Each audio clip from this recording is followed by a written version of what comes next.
మొంటా తుఫాన్ ఆంధ్ర తీరం వైపు వాయువేగంతో దూసుకొస్తోంది.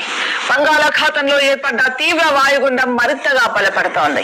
గడిచిన 8 గంటల్లో గంటకు 5 కిలోమీటర్ల వేగంతో కదులుతోంది. వాతావరణ శాఖ తాజా బులెటిన్ ప్రకారం విశాఖకు దక్షిణ ఆగ్నేయంగా 790 కిలోమీటర్లు, కాకినాడకు ఆగ్నేయంగా 780 కిలోమీటర్ల దూరంలో కేంద్రీకృతమైంది. మచిలీపట్నం, కళింగపట్నం మధ్య కాకినాడ సమీపంలో తీరం దాటే అవకాశం ఉందని అధికారులు అంచనా వేశారు. తీరం వెంబడి గాలుల తీవ్రత పెరిగింది. గంటకు 35 నుంచి 55 కిలోమీటర్ల వేగంతో ఈదురు గాలులు వీస్తున్నాయి. గాలుల తీవ్రత 55 నుంచి 75 కిలోమీటర్ల వరకు పెరుగుతుందని భావిస్తున్నారు. ఇప్పటికే అన్ని ఓడరేవుల్లో 1వ నెంబర్ ప్రమాద హెచ్చరిక జారీ చేశారు. తుఫాన్ ముప్పుతో పోర్టులు ఖాళీ అయ్యాయి. సురక్షిత ప్రాంతాలకు నౌకలను తరలించారు.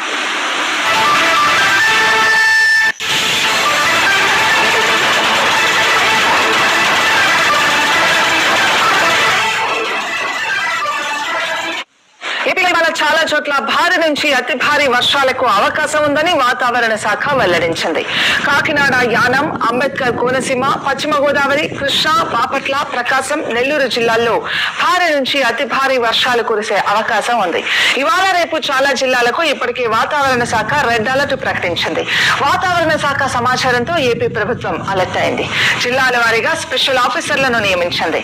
ప్రతి జిల్లా మండల కేంద్రాలలో కంట్రోల్ రూమ్లను ఏర్పాటు చేశారు. అమరావతి నుంచి 6 ఎన్డీఆర్ఎఫ్, ఎస్డీఆర్ఎఫ్ బృందాలను జిల్లాలకు పంపారు. నెల్లూరు, శ్రీకాకుళం, కోనసీమ, కాకినాడ, పశ్చిమ గోదావరి, కృష్ణా జిల్లాల్లో ఎన్డీఆర్ఎఫ్ బృందాలను మోహరించారు. ఈ నెల 29 వరకు మత్స్యకారులు సముద్రంలో వేటకు వెళ్లరాదని హెచ్చరించారు. సముద్ర తీర ప్రాంతం అల్లకల్లోలంగా ఉన్నందున సాధారణ ప్రజలను అటువైపు అనుమతించరాదని ప్రభుత్వం ఆదేశాలు జారీ చేసింది. 2 రోజుల పాటు అత్యవసరమైతే తప్ప ప్రయాణాలు చేయవద్దని అధికారులు విజ్ఞప్తి చేశారు. భారీ వర్ష సూచన ఉన్న జిల్లాల్లో విద్యా సంస్థలకు ఈ నెల 31 వరకు సెలవులు ప్రకటించారు.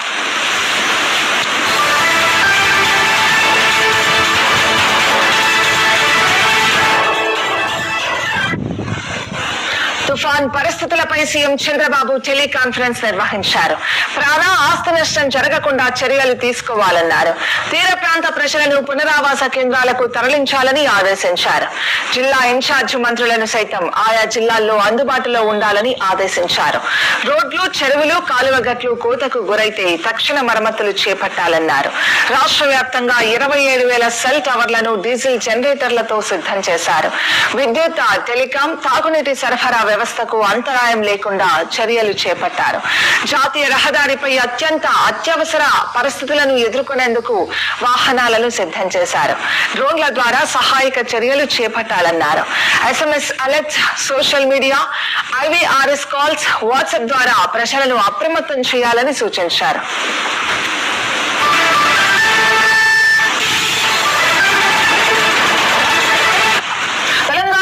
ఇవాళ అక్కడక్కడ భారీ వర్షాలు కురిసే అవకాశం ఉందని హైదరాబాద్ వాతావరణ కేంద్రం తెలిపింది.